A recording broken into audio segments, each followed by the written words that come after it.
Affectionate Guardians is one of the popular books published by our ashram. So what was the necessity of writing it? Well, it's our history.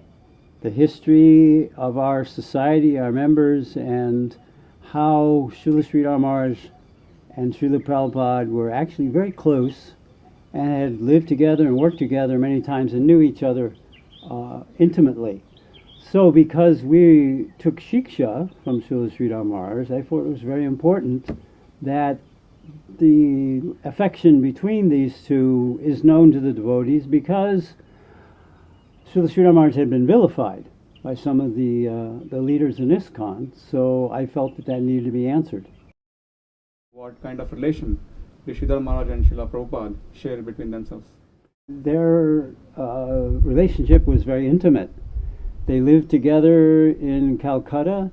Prabhupada had rented 2 houses next door to each other in Sitakanta Banerjee Lane in Calcutta, and Prabhupada stayed in the left-hand one, and Srila Sridhar Maharaj, he offered it to the one on the right to Srila Sridhar Maharaj, who stayed there. I think they lived together for 5 years there. Mm-hmm. And during that time, they exchanged many philosophical conversations. They shared many high realizations. Once in Sitakanta Banerjee Lane, he and Prabhupada were having a discussion, and Prabhupada was mentioning how Krishna had taken everything away from him. His business had failed, his family was gone, and he was experiencing much difficulty at that time. So he asked Srila Sridhar Maharaj, do you think that this is like the 10th canto sloka, Yashaham Onugrinami, that when Krishna is particularly pleased with a devotee, he'll take away everything from him, all of his material acquisitions, all his opulence, and make life very difficult for him. Do you think that Krishna has done this to me? And Sridhar Maharaj says, most definitely, that this is Krishna's work. And we see that this actually did pave the way for Prabhupada to go on and spread Krishna consciousness all over the world. Srila Prabhupada and Srila Sridhar Maharaj worked together many times, preached together many times. Srila Prabhupada had a lot of trust in Srila Sridhar Maharaj. And he was aware that Srila Bhaktivedanta had said that in the future, Srila Sridhar Maharaj will save our devotion. He will help us in a time of great necessity. And one time, Achyutananda Swami saw Srila Prabhupada and Srila Sridhar Maharaj engaged in some very rapid conversation in Bengali. and he was wondering what they spoke about. And afterwards he asked Srila Prabhupada, who said, oh, Sridhar Maharaj has very high realizations. If I told you what he said, you would faint. Another important thing that most devotees are not aware of, that when Srila Prabhupada wanted to take sannyas, he first approached Srila Sridhar Maharaj for him to give him sannyas. But Srila Sridhar Maharaj pointed out that Prabhupada's family was very close to him. So it wouldn't work well. So he suggested you take initiation from Keshava Maharaj.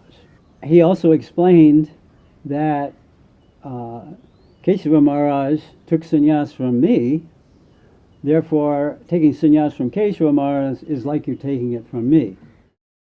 When Prabhupada had his mission going in the West, and he had his Back to Godhead magazine being published, they had an article submitted by Sridhar Maharaj to the Back to Godhead. So his disciples asked him, oh, can we print this article of your godbrother Sridhar Maharaj? And Prabhupada said, yes, any article by Sridhar Maharaj you can publish even without looking at it. He gave his approval. So he wasn't concerned that what Sridhar Maharaj mentioned would be anything different.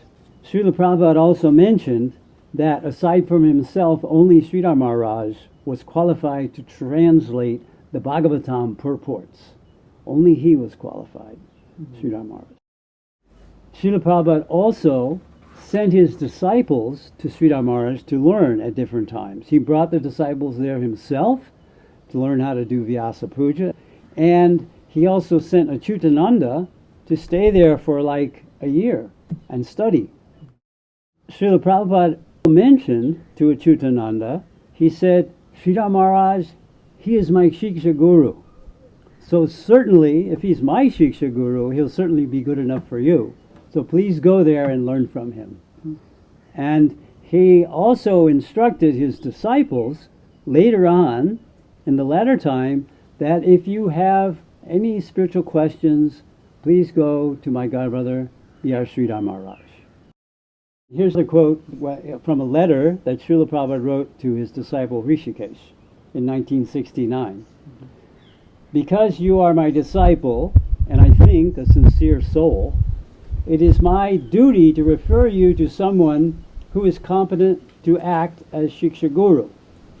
For spiritual advancement of life, you must go to someone who is actually practicing spiritual life, not to some head of a mundane institution, not to someone who has offended his spiritual master in so many ways.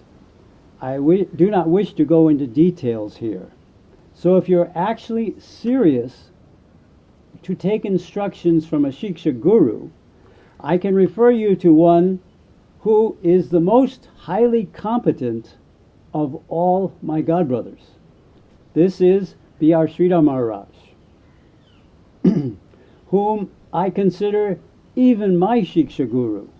So what to speak of the benefit you can have by his association. So if you're serious about the advancement of spiritual life, I will advise you to go to Sridhar Maharaj. It will be very good for your spiritual benefit.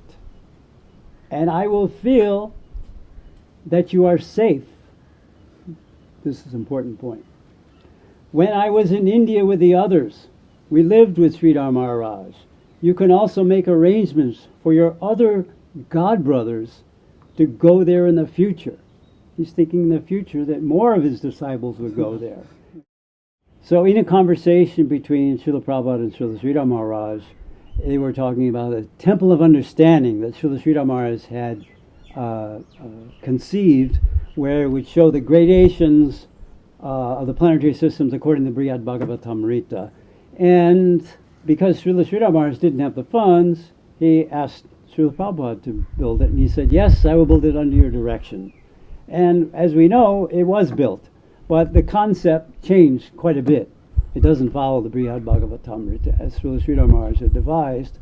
So the original point, which Srila Prabhupada and Srila Sridhar Maharaj had agreed upon, was not followed precisely. So in 1977, in what is probably the last recorded meeting between Srila Sridhar Maharaj and Srila Prabhupada, Srila Prabhupada implored, I use that word because he was asking in a very strong way. 3 times in the conversation, he asked Sridhar Maharaj, please come to Mayapur. I will build you a room next to mine. I will put in an elevator so you don't have to walk up the stairs. I will make all arrangements for you because I am traveling and sometimes I'm not there, and you can preach to my disciples. He was fully confident. He asked him 3 times.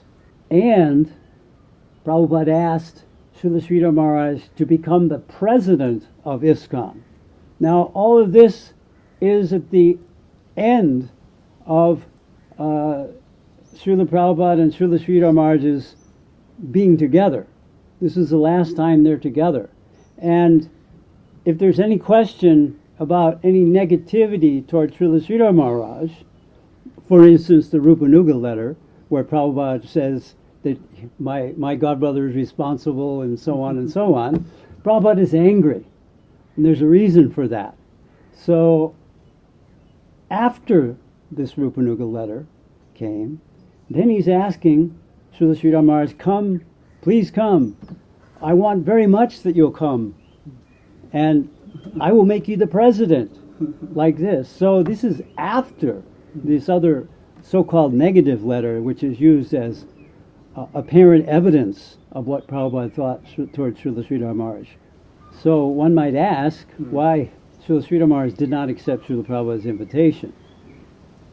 And Srila Sridhar Maharaj's explanation was, I did not think that I would actually outlast Swami Maharaj, Srila Prabhupada, our Srila Prabhupada. I didn't think I would be here longer than him, so I did not take it seriously.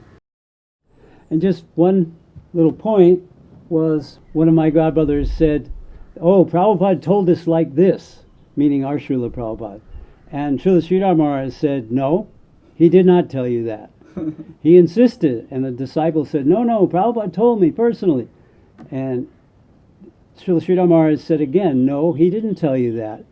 How do I know he didn't tell you? It's because that is not the teaching of Srila Bhaktivedanta, and Swami Maharaj would not tell you anything that he had not heard at the feet of his guru. So all of the different pastimes and interactions I've mentioned show that Srila Sridhar Maharaj and Srila Prabhupada were very close, and they had great trust in one another.